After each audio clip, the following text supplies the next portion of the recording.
Hi, I'm Bruce, and I'm a perfusionist, and I do dangerous things safely. And it's a great honor for me to have this opportunity to talk to you about low-volume, high-risk perfusion events and the role that perfusionists, in particularly simulation, can play in developing competency and patient safety. Our objectives for this talk are to look at low-volume, high-risk events, these LVHRE. We want to understand what they are. And we want to develop a strategy by which safety is conducted by design and not by accident. And we want to introduce you to the idea that we use in Syracuse, where we say we want to train them like athletes.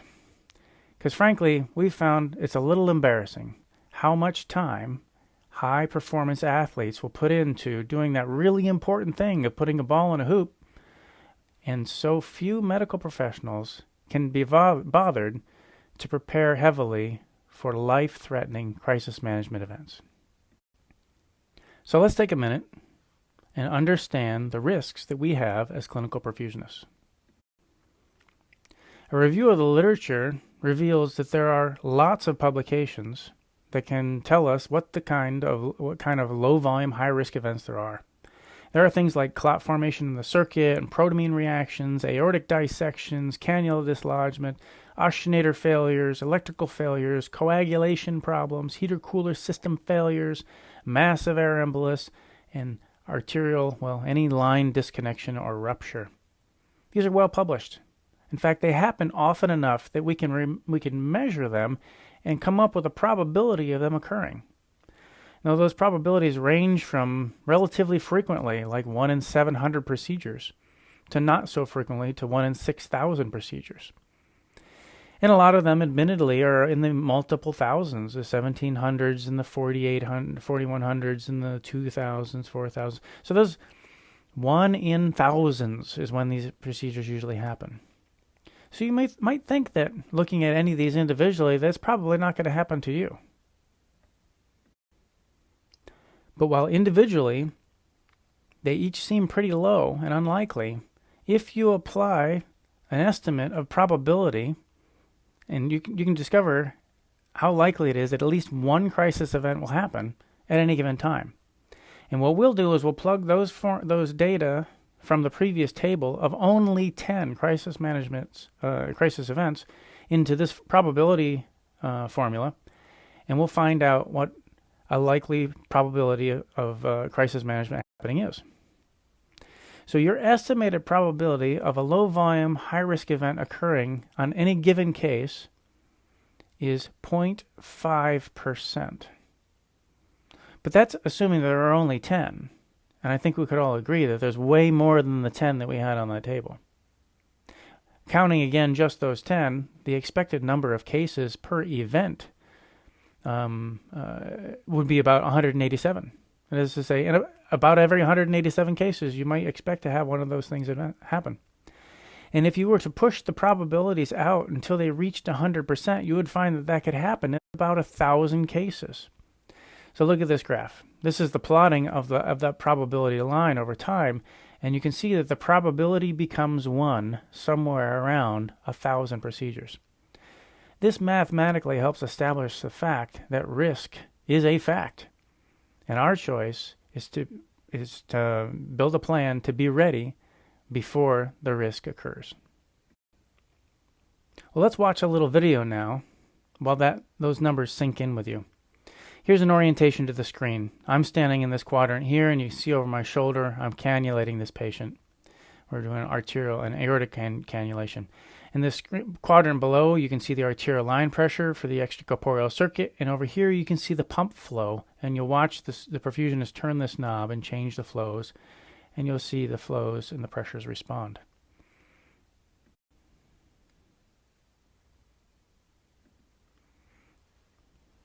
Now this will get really interesting. Okay, I have a cannula in. Can you go ahead and advance this line? Advancing line.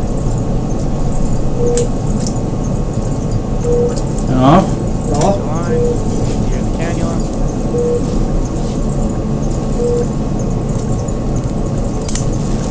Do you see a line pressure? You see a line pressure, pulse time with a mean of 89. Matches the patient's pressure.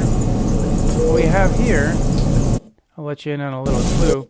This is what we call our dissection bridge. It's a simulation technique that we have. We put a couple of quarter straights with LVHRE into the arterial line, and I can clamp the 3/8 inch part and leave open only a small 1/8 inch part. That provides forward flow through a very high resistance channel, and that should simulate a poorly placed cannula. Let's see how this perfusion student does with that. Go ahead and test that line. Testing line.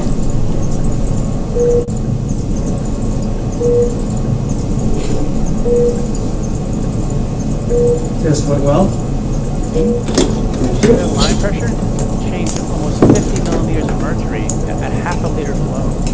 That wasn't a good test, and he missed that. So now we get to try a little bit of simulation theater. We've attached to the end of the arterial line a long clamps are off at the field. Long balloon,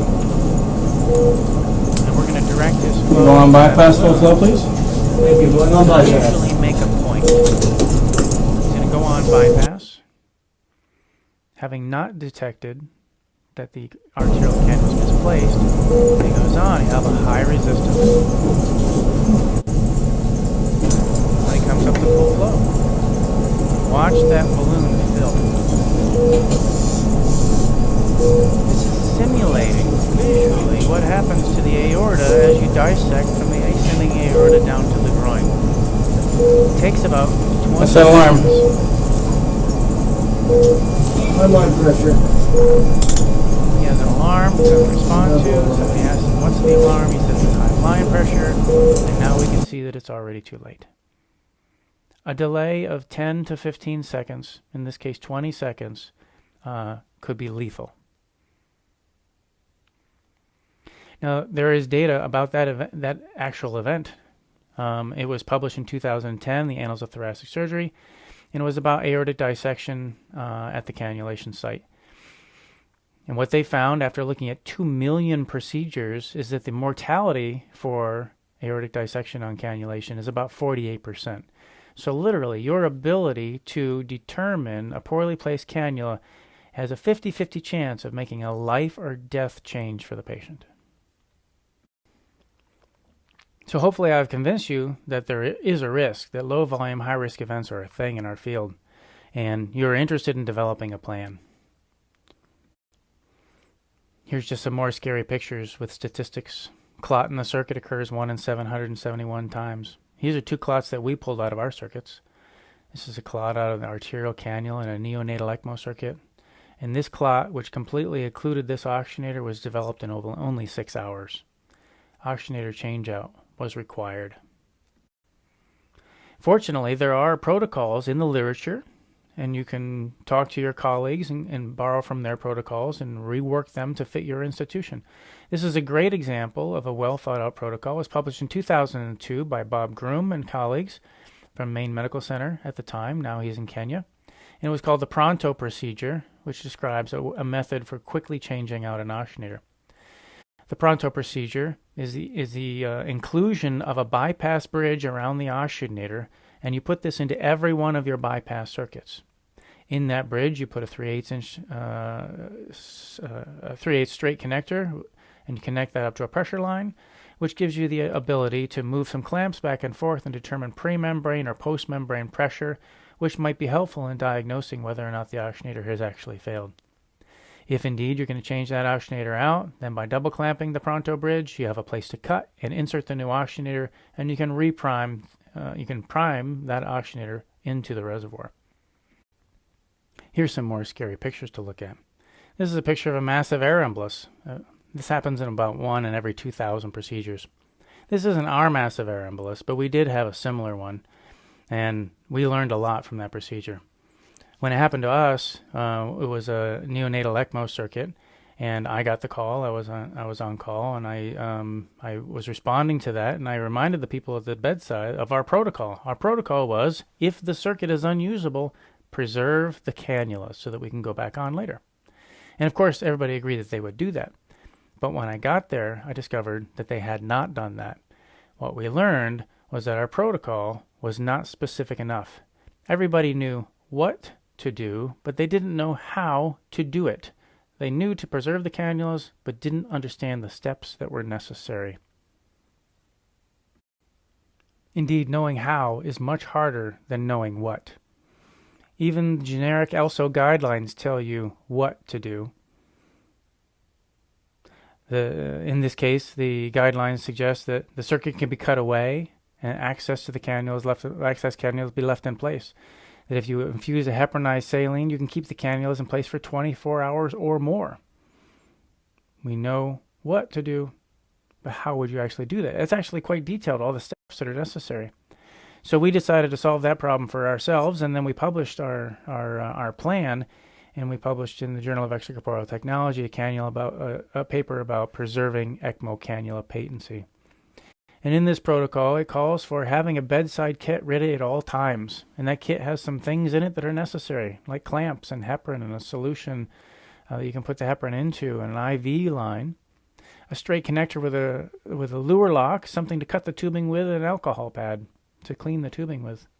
You can apply double clamp the arterial and venous lines and cut the circuit away so that the circuit is gone. Then you can put the heparin in the bag and hook up the IV set and connect it to the lure connection of the straight connector and place it into either the arterial or venous side. Open up the bag and let this start to run, and the fluid will fill this tubing from the inside out and dribble from the inside out. That'll allow you to bring the arterial and the venous cannulas together and do an air-free connection, just a single person. You don't have to have somebody dribbling fluid on top. With an air-free connection and your arterial lines connected to each other, you can take off one clamp, squeeze the bag, and put some heparin into that lumen, and then replace your clamps and squeeze heparin into the other bag.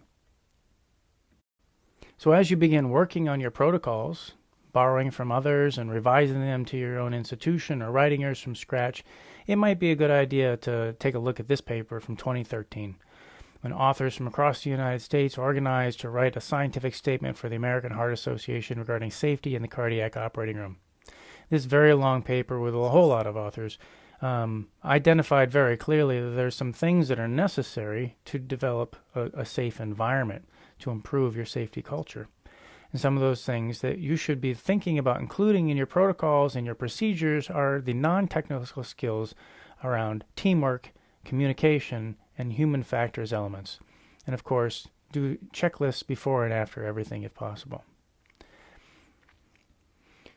But as we learned that having an inadequate, just as we have learned that having an inadequate plan is not much better than having no plan at all, there's another very important lesson regarding safety preparedness. And it is if you're not practicing your plan, you're not preparing for success.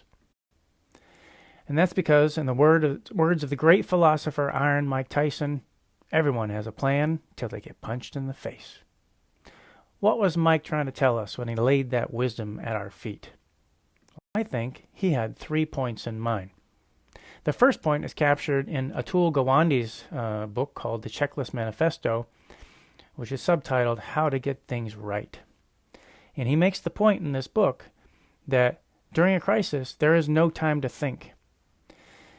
There is no time for analysis or planning. Your reaction is based on what you have practiced. You're going to do what is reflexive, or you're going to freeze. Muscle memory, not active reasoning, will dominate your actions in an emergency situation. The reason for that was published in Nature Neuroscience in 2009, where they identified that acute stress suppresses executive brain function.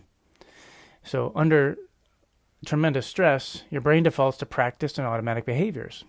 And if that's the case, then we have a solution for that. Simulation and practice, drilling your behaviors, would help ensure automatic responses at a time when you can't think creatively.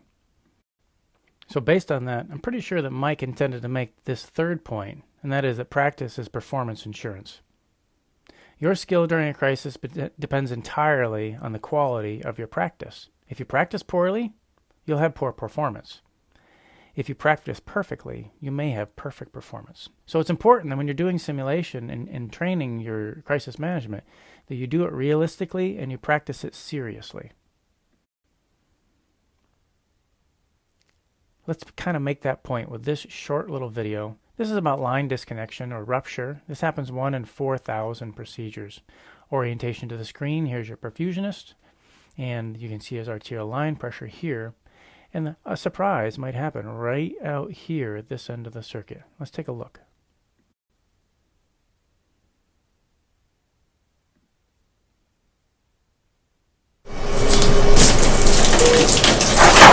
We're all 5 minutes. Spraying.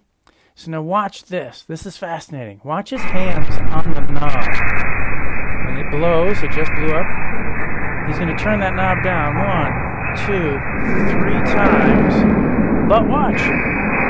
It's still spinning. He thinks it's off. He's got clamps in hands. He's going to go clamp those lines, and he'll have a second crisis in just a moment.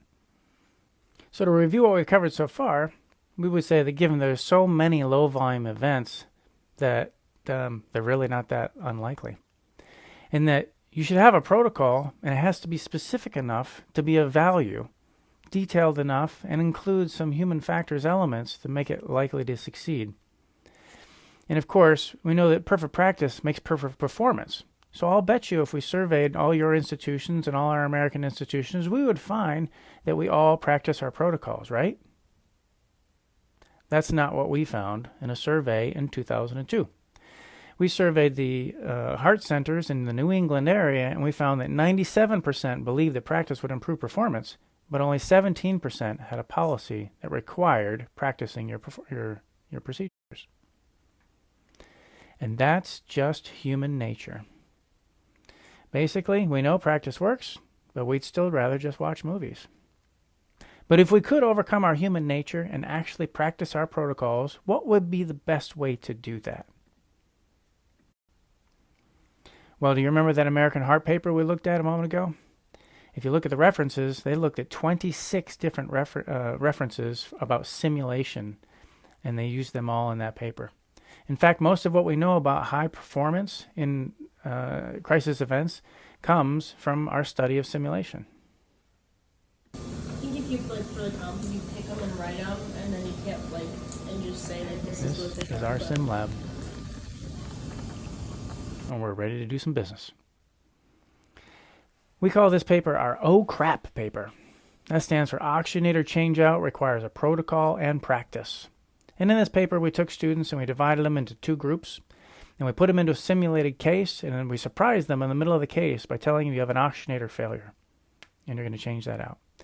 In the first group, they had no warning, they had no practice, they had no protocol, they just had to do it when we told them, and we measured their performance. In the second group, we told them that in 30 minutes, you're going to have to change that out. So you can sit in that chair and you can think about it. Don't gather your equipment. Don't write anything down. Just get a plan in your head. Think this through. And then we measured their performance.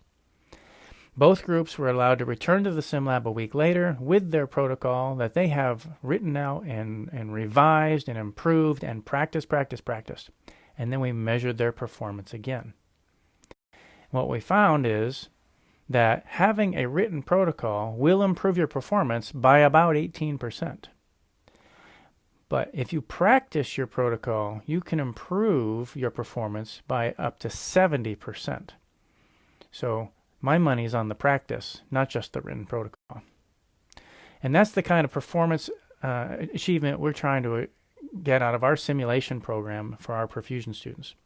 We have a 5-semester-long curriculum, and each semester lasts 15 weeks.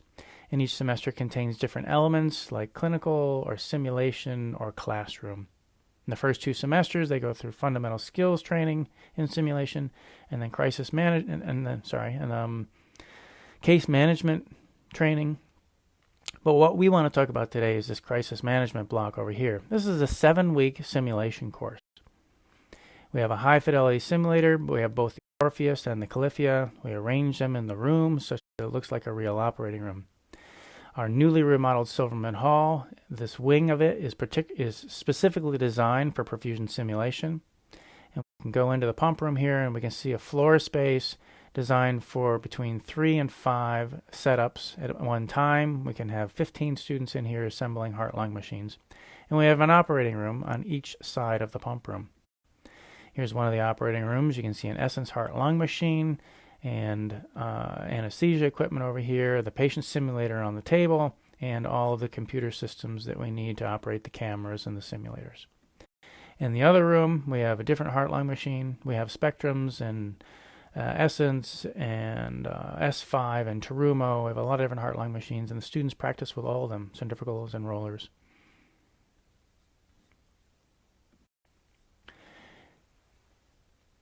In our crisis management course, the students start with not a new skill, but just the old skill, but do it really fast. So they have a rapid setup. And they move on over the 7 weeks to include clot in the circuit, air in the circuit, pump failures, hand cranks, pump failures that require hand cranks, component failure, oxygenator, centrifugal pump, plegia devices, may have to change out these components. We have circuit changeouts and electrical failures and protamine reactions where we have to crash back on rapidly. In addition to cardiopulmonary bypass, we simulate ECMO. We have a 4-bed ICU. Every bed has a mannequin. Every mannequin has a ventilator and an ECMO system.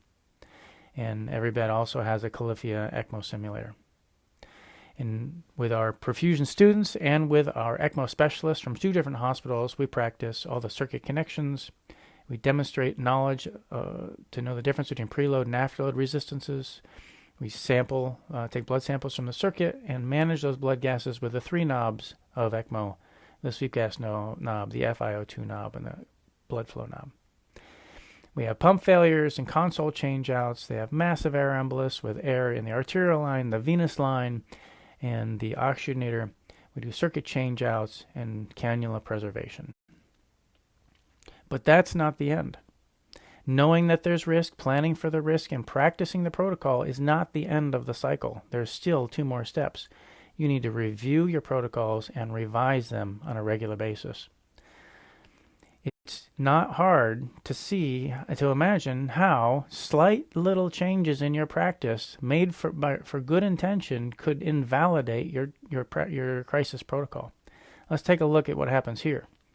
It was very popular to shorten the lines of your bypass circuit to reduce hemodilution, but there could be an unexpected impact of shorter lines on your crisis management protocol.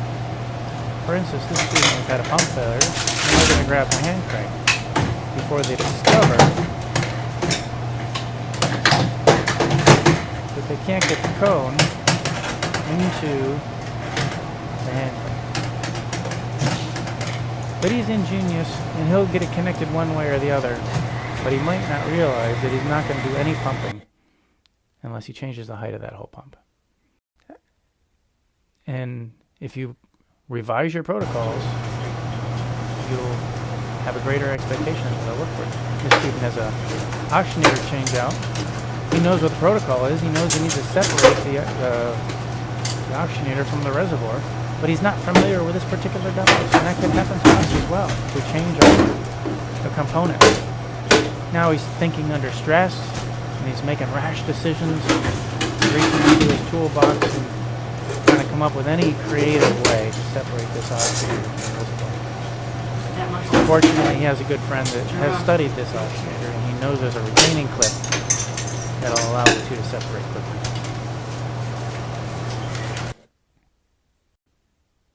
So in summary, low volume, high risk events are a real thing in our field. And if you have a very brief plan, it may be inadequate. If you have a very, very, very detailed plan, it may be over adequate. You want to have a plan written specifically for your institution, and you want to practice it. During a crisis, you're only as good as your training, so you want to practice accurately and you want to practice frequently, because when your brain's under stress, you can't think creatively. And as a reminder to all of us, our protocols become outdated and they need to be revised. Simple changes in your practice can undo you during a bad crisis. We have found that simulation is an excellent tool for designing and practicing and refining your crisis management procedures, and we recommend it to everybody, and we'll be happy to teach more people how to use simulation to practice basic skills and crisis management skills. I want to thank IRSSECT, the Iranian Scientific Society of Extracorporeal Technology, for this great honor. I very much appreciate you asking me to speak, and it's been a tremendous honor for me. I hope the rest of your conference goes well, and I look forward to meeting all of you one day.